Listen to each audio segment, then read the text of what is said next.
After trying a few Chinese knives, I'm very impressed with what they deliver, especially for the price they sell them for. This is my first time trying an imported AUS-10 steel from Japan, but made in China. All I can say is that I'm very impressed with the quality it delivers. After this, I've contacted more Chinese manufacturers and resellers, but more on that later. Let's start with the review of this Keemake 8-inch chef's knife from Sunnecko. The box it came in is simple but beautiful. I got a lot of knives from China and most of them came with a dent in the box during shipping. This is the first box that almost has no dent outside the box. But of course, this is outside of the control from the sellers. The knife itself is well packed and protected for shipping. The only noticeable thing in the box are the moisture absorber, cleaning cloth, and a plastic sleeve. The knife itself looks absolutely stunning. The patterns are nice and the hammered finish is smooth with no deep dents.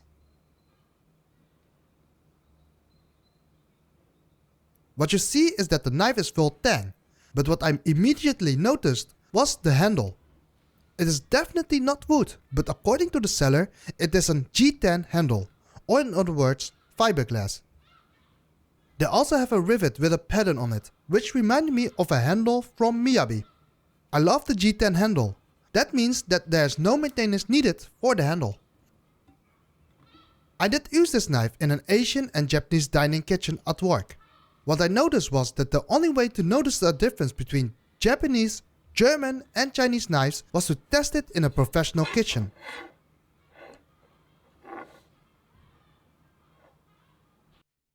Obviously, I was the only person that was using a Chinese knife at work, but they all were impressed after testing the Chinese knife. But their opinions were split. I think that they were all biased towards their judgments to begin with. One thing is sure, after telling them what they cost, they were all impressed.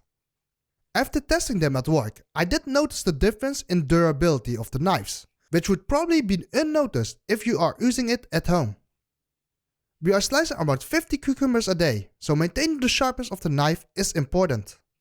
I noticed that the Chinese VG10 called 10CR15 were getting a bit faster dull compared to a real Japanese VG10.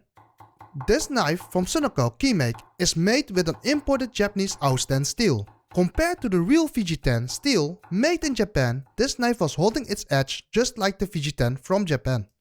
As for the rust resistance, I did try that too, and it is pretty much the same as the VG10 from Japan. We are slicing maki rolls at work, so we put our knives in a plastic container with water for around 8 to 10 hours a day. I could not see any rust after 8 to 10 hours. I did notice one thing from this knife, and that is that this knife has a more round profile compared to other Western chef's knife, which can be a good or a bad thing depending on the person. Personally, I don't like a round belly from Western chef's knife, and that is why I prefer a Santoku, Nakri or a Kiritsuke over a Western chef's knife. This is because I prefer the chopping motion over the raw slicing motion from a chef's knife. That's why I contacted the seller, and he is sending the knife with a Nakri profile. A review on that knife will follow soon.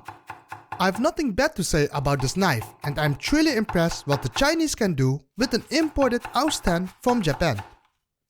As for the price range, I think that $50 to $100 is a fair price. Personally, I would not buy this knife if it is over $100, but they do have a lot of sales on AliExpress. And if you find this 8-inch Keemake Chef's knife for $50 to $70, then I highly recommend you to buy them. You won't be disappointed if you like a more rounded profile. I can't review the Nakri belly profile of this brand yet, but if you like a more straighter profile, then I recommend the 7-inch Keemake Nakri knife. The balance point on this knife is at the handle. They also sell this knife with a black handle, but the handle is shorter, which will make the black version more front heavy. The 8-inch black version of this knife with the Damascus finish is also sold on Amazon. The price there is $80. And that does not include shipping. I got mine from AliExpress for $55, and that does include shipping. For more information and from which seller I bought them from, you can click on the link in the description below. That's it for this review. I've contacted many sellers and manufacturers from China, and I finally found one of the supplier and manufacturer for Dalstrong. I personally never tried Dalstrong myself, and the reviews are mostly positive. So they are sending a knife over for my review. The brand is not Dalstrong, so I'm curious which knife I get. As the supplier and manufacturer of Dalstrong, I'm very curious what they deliver with their own branded knife. So subscribe to my channel if you don't want to miss out on a review from a knife manufacturer and supplier of some of the Dalstrong knives.